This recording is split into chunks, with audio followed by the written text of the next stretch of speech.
A Greek Jewish woman's greatest dream has become her worst nightmare. That's a side note. I have my chair on my desk as a writing desk. I'll stand up and do as much writing as I can here so I can just not be sitting all day every day. Liz Tolsma was our latest guest on Behind the Stories. I'll link that show in the description so you can hear all about the story behind what I would tell you. We had a fantastic time chatting with her. As always, she's been on our show before. She's such a consummate writer of World War II fiction. And I know that if you got to know Liz through our interview, then you just love her as much as we do. I wanted to share a bit of the giveaway. What I would tell you is What I Would Tell You by Liz Tolsma, Chapter 1. Sunday, April 6, 1941, Salonika, Greece. This is the day I dreaded, the day I feared might come, the day I prayed never would. Greece will never be the same. Will the Nazis treat the Jews here the same way they're treating them in Poland and in Czechoslovakia? We've heard the whispers about the camps. We must do whatever. From the diary of Matilda Naso. The words from the polished brown radio set in front of Matilda echoed in her ears, but she couldn't believe them. The man droned on in Greek, but she shut out what he said. His words made what was happening in her country all too real. If she didn't listen, maybe it wouldn't be true. But her heart said differently. Told her this was no nightmare from which they would awaken. This awful dream was their life. German boots now soiled the land of her beloved Greece. Her blood chilled. Not much time had passed since they had defeated the Italians and sent them back across the Ionian Sea. Now the Germans took their place.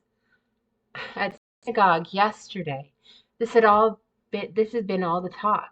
Would Hitler come and usurp the Italians? Would he fill the void? Many had argued he wouldn't do such a thing. Though the thought bordered on preposterous, deep down Matilda had no doubt he would. He was insane enough to make the move. Now it had come to pass. The man, very little of what he said registered with Matilda, and not because her Greek was imperfect. She leaned forward in her red and gold embroidered armchair closer to the radio, as if that could help her make sense of what she'd heard. Life around her shattered like a looking glass smashed on the cool tile floor. Because they all knew what awaited them. They'd spoken of it in whispers behind closed doors, as if speaking aloud would bring it about. Those who had tried to make themselves believe Hitler wouldn't do this had fooled themselves. But no longer. The tone of the words changed. The Greek language, flowing like water over rocks, turned to guttural German. The harsh voice on the radio demanded the people pay attention. If only they had paid attention years ago. England and France had failed the world. They had failed every citizen of Europe and every Jew on the continent, including Matilda and Asher. At that moment, the door to their flat crashed open and her husband raced into the apartment, panting as he stopped in front of her, his Hamburg hat askew, his blue necktie loose, his round face flushed. "Did you hear? Did you?" She motioned to the radio in front of her. "I heard." Tears thickened her throat. "We have to do something about it. There must be a way to stop them from doing this." "What would that be?" Asher dropped his hat on the table near the door. "Soon Greece will fall to them. There's no doubt about that. They're coming with their tanks and their guns. We have nothing." "No, that's not true." She swallowed hard and rose from the chair, not clicking off the radio. "We have the power of our words. I have to get this special edition of the paper out to keep the people informed of what is happening and to prepare them for when the Nazis arrive in Salonika." Asher, his dark hair mussed, crossed the small distance between them and grabbed her by the shoulders, gave her a small shake. No, you will do no such thing. When they get here, they'll find your writings. You'll be under arrest for sure. Instead of producing more, we have to destroy everything you have, all your work, every paper you have ever published, all the printing machines, the ink, all of it without delay. Por favor, don't ask me to get rid of it. It's more important than ever now. How can we call our people to action if there isn't a Jewish newspaper? They're going to shut down all the newspapers, both the big ones and the small ones like yours. Do you believe the Nazis will allow you to continue producing such inflammatory rhetoric? She stepped back out of his grasp as if he had struck her. Inflammatory? How can you say such a thing? I thought you supported me and my work.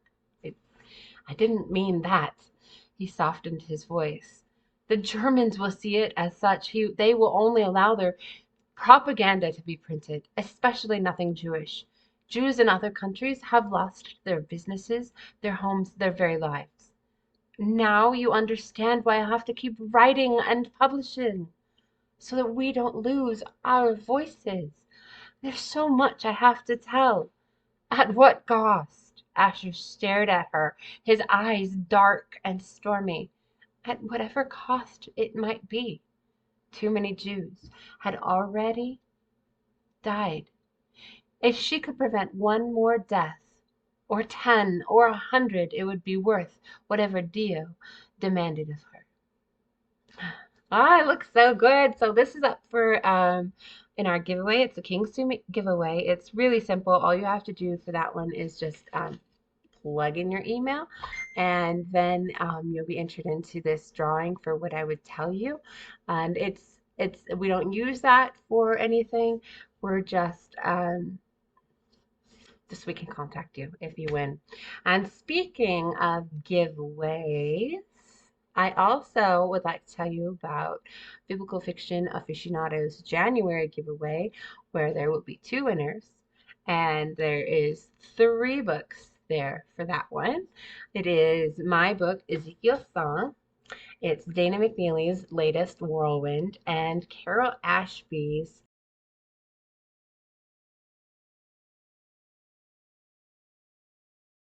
latest Truth and Honor. There will be 2 winners for that one.